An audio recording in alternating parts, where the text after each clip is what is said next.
During the 7 years that I lived in Montana, it was geographically the fourth largest state in the U.S. with a population of under 1 million people. But that didn't stop AIDS from finding its way into every tiny crack and crevice of the state. At that time, the 2000s, Montana was seeing 14 to 32 new HIV diagnoses a year. That may not seem like a lot, but at the time, the Centers for Disease Control estimated that there were 1 million people in the country living with HIV, 14% of whom did not know they were infected. And my bet, that rural states like Montana populated that 14% disproportionately. For 3 years, I was invited as the token lesbian, actually the token cis woman, to a retreat for gay men ages 16 to 21. I was brought in to redeem religion and spirituality for these young men who had been battered and bruised by forms of Christianity that had left many filled with hatred, self-hatred, and shame. It was a tall order. The retreat was funded through an AIDS prevention grant, and it brought together young men from all over the state for one weekend where they could be out and free and be who they were in the presence of other gay folk. You have no idea how powerful this was for these young men, many of whom came from rural areas where being openly gay, much less gay, was simply not an option. For 48 hours, they found community, reprieve from hiding and scorn. We also had condom races, which were a way to teach these young men how to properly use condoms for safer sex. A doctor always came in for a very long question and answer session, probably the most important part of the whole weekend. We watched campy movies. There were conversations and sharing in all kinds of venues. I learned how apps for men to hook up had radically changed the isolation many of these men had felt. The flip side of that was increased risk to exposure of HIV. And there were boys there who had contracted HIV that way. Budding romances were nipped in that bud due to a return to the realities of life in a huge rural state. The closing circle was always deeply emotional, for everyone knew that they were leaving gay Camelot to return, in most cases, to isolation, the closet, and scorn. But for 48 hours, those young men belonged to a community that they had never had before. When we talk about belonging, we often think about all the ways in which we do not belong. When we talk about belonging, we have to ask ourselves what it is that we are longing for. We also have to distinguish between being alone and being lonely. One author put it this way: there is a universe of difference between solitude and loneliness, two radically different interior orientations toward the same exterior circumstance of lacking companionship. We speak of fertile solitude as a developmental achievement essential for our creative capacity, but loneliness is barren and destructive. It cottons in apathy the will to create. Now, research, as you probably all know, can be rigged any which way to get the results you want, but if you believe the studies, at least 1 in 3 persons, from very young folk to the sages in our country, report being lonely. In 2018, then Prime Minister Theresa May appointed a minister of loneliness to tackle the social and health issues caused by isolation. In one study done in the UK, approximately 200,000 elderly reported not having had a conversation with a friend or a relative for a month. Loneliness is a reality, as well as a state of mind, and loneliness can actually have a negative chemical effect on our brain chemistry. The American Psychological Association writes that up to 40% of Americans over the age of 45 suffer from chronic loneliness. Being connected to others socially is widely considered a fundamental human need, crucial to both well-being and survival. Extreme examples show infants in custodial care who lack human contact fail to thrive and often die. And indeed, social isolation or solitary confinement has been used as a form of punishment. There are many who live lives that others of us would label as isolated or lonely. But that is an outsider's perspective looking in. Consider the forest monks in Thailand who literally live in the forest, spending most of their days in meditation. When asked about loneliness, one monk said, "How could I be lonely with all this life around me?" Isolation may deprive one of being exposed to a wider world, but it does not necessarily create loneliness or a lack of belonging or community. Likewise, living in densely populated urban areas doesn't guarantee connection and community. What's that cliche that one never feels more lonely than when in a crowd? In her book, The Lonely City, Adventures in the Art of Being Alone, Olivia Lang writes, "What does it feel like to be lonely? It feels like being hungry.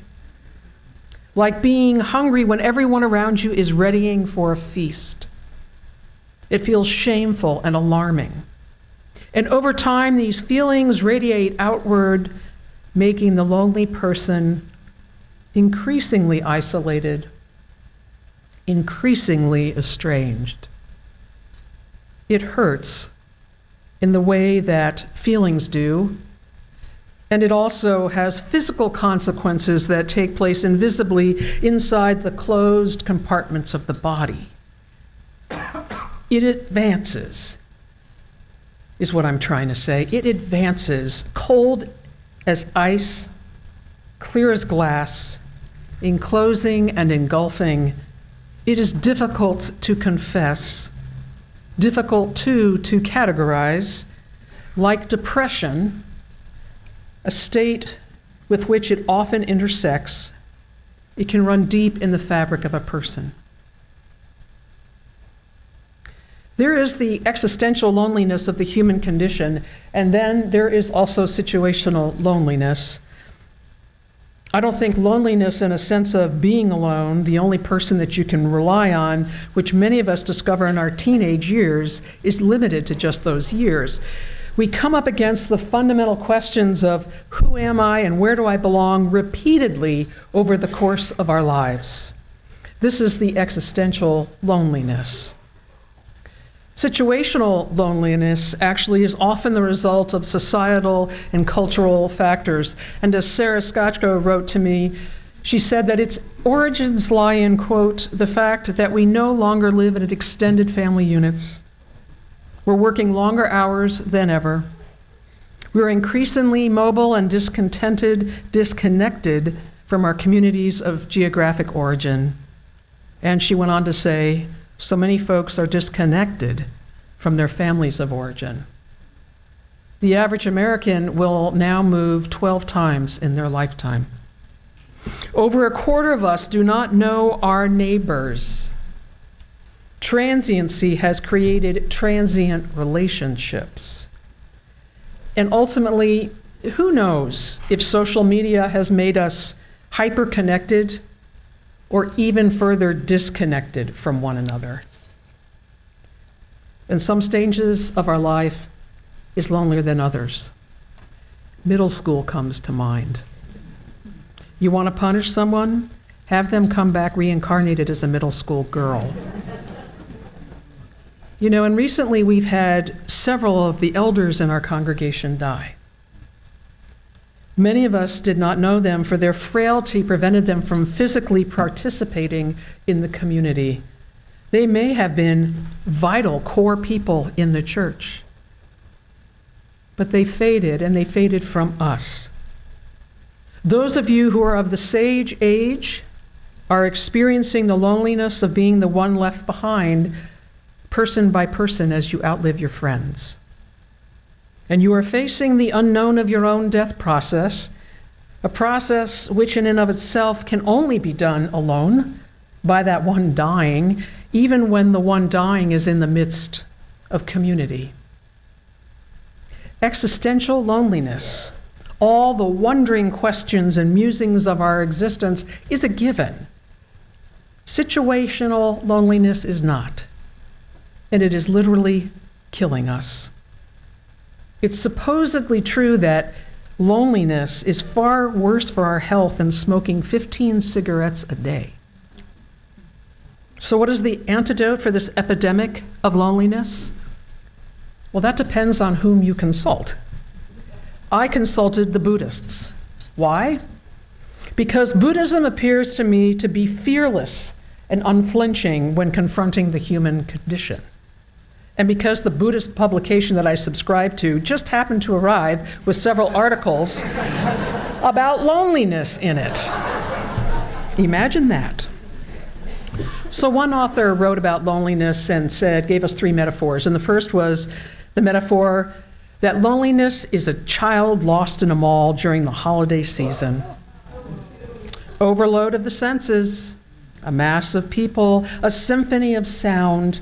Confusion takes over, fear creeps in, a world is out there filled with people and noise, and the child can't shake the feeling of isolation.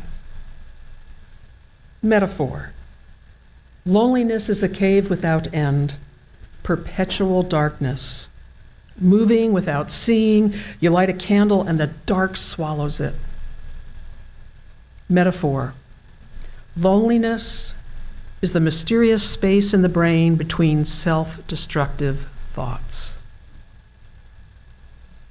Several of the writers in the magazine said that to deal with loneliness, one must enter it fully, inhabit it, to know all of its dimensions. And they reference this one line from the novel, The Dive from Clausen's Pier.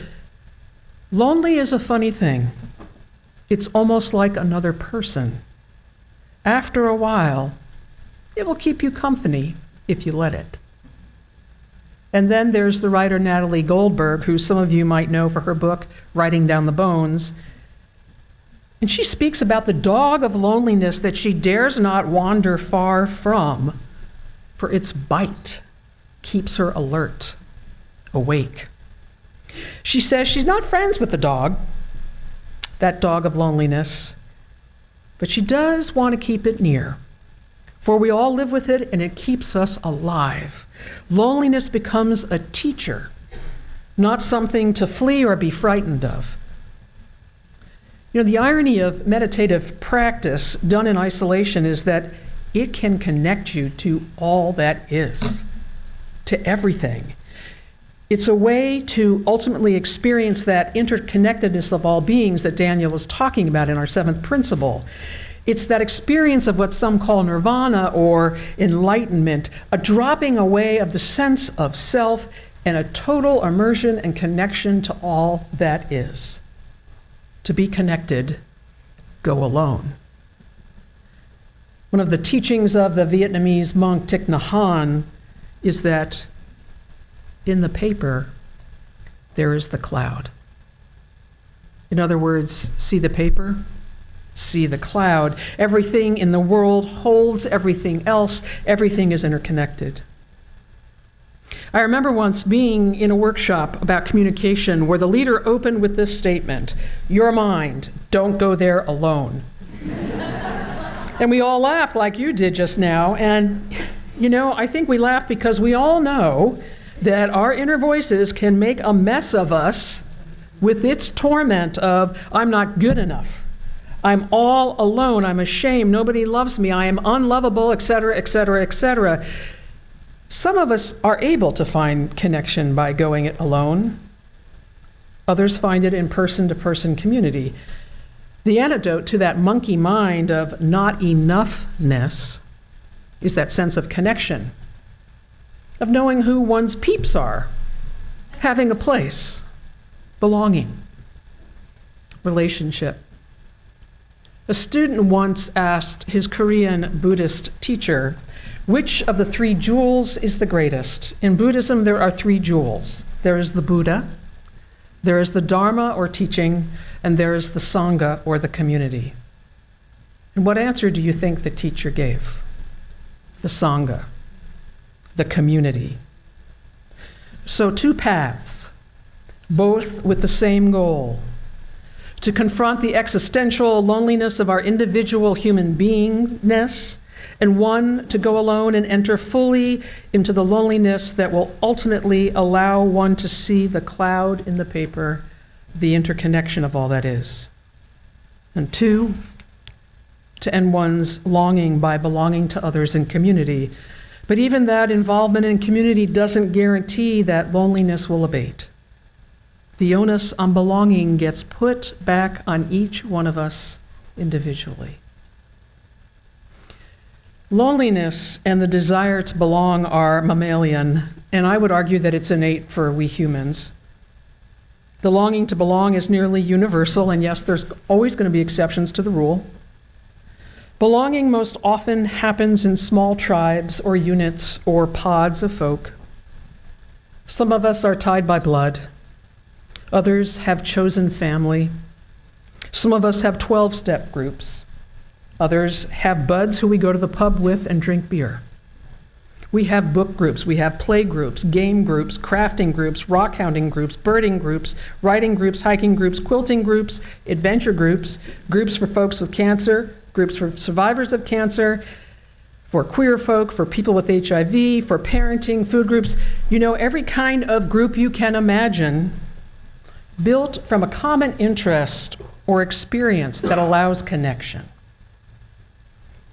And then there is church, a whole different animal.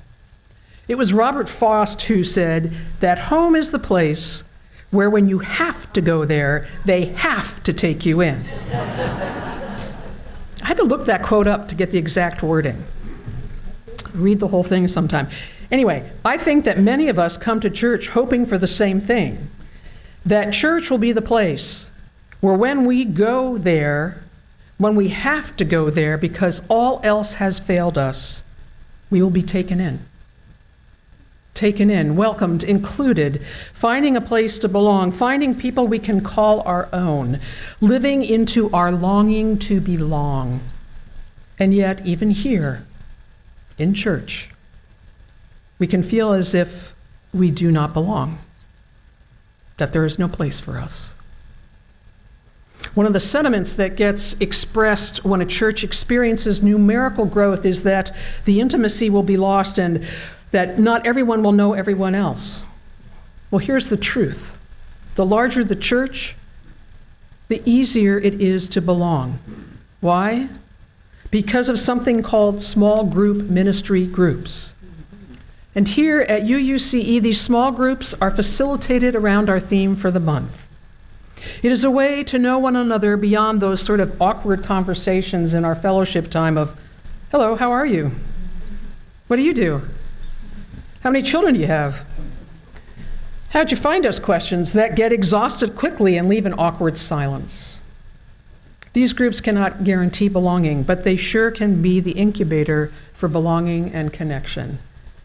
And it just so happens that Dick Lesher is staffing the sign-up table for these small group ministries at the back of the sanctuary. Right, Dick? Starting next week for 4 Sundays. Pardon me. Anyway, look for Dick Lesher. Usually wears a hat. A very tall Mad Hatter hat, I think. Anyway, that's one way to belong, and I invite you all to sign up for one of these groups. Another thing about church. Lots of folks talk about it using the metaphor of family. which always scares me, because how many functional families do you know? Like family, churches don't pick and choose who's part of the community. With the exception of the persons who threaten the health and safety of the community, or persons who have broken covenant and refuse to participate in its repair. And those persons are not welcome. Did you ever see that New Yorker cartoon, the support group for children of functional families, and there's one person standing at the podium? There's nobody else lined up. Well, heck, we're dysfunctional as all get out sometimes as a church. But you know what? At some point, you got to choose. You have to decide to cast your lot with a particular group of people, warts and all, to say, I belong here. These are my people, and I am theirs. I have a claim on them, and they have a claim on me. My longing has shifted to belonging. Because what we long for is larger than its absence. Being in community, in relationship. Even then, church is not always the balm to heal that sense of disconnection and the desire to belong, but we can at least be the place where you can be held as you enter loneliness and explore what is on the other side of it. You know, every once in a while, I think about those retreats in Montana and of those boys, now grown men. I wonder how many have died, ironically, from trying to find a way to connect. I wonder how many have had to leave Montana to find where they belong. I wonder how many still experience a ravaging isolation that leaves them lonely, wondering if there is any place they belong. I wonder if any of their longings will ever be realized. And I wonder if the memory of those 48 hours was enough to help them create new places of belonging. Or does it nag at them and haunt them because they've never been able to recreate it? Can you remember times when you belonged? How about all those times when you knew you didn't belong? Do your memories of belonging give you enough to go on, or do they fall short? Or have they set up expectations that can never be met? Have you spent your life trying to recreate them? Or have you allowed yourself to be opened to new, if not the same ways of belonging? What might you be longing for now? Have you brought that longing here? Have you discovered belonging? If here you have found belonging, that place that is so precious, have you shut the door behind you to hold tight to that belonging? Or has the discovery of belonging created in you the commitment to extend to others a place that they too can belong? And my friends, need belonging be truly such a scarcity?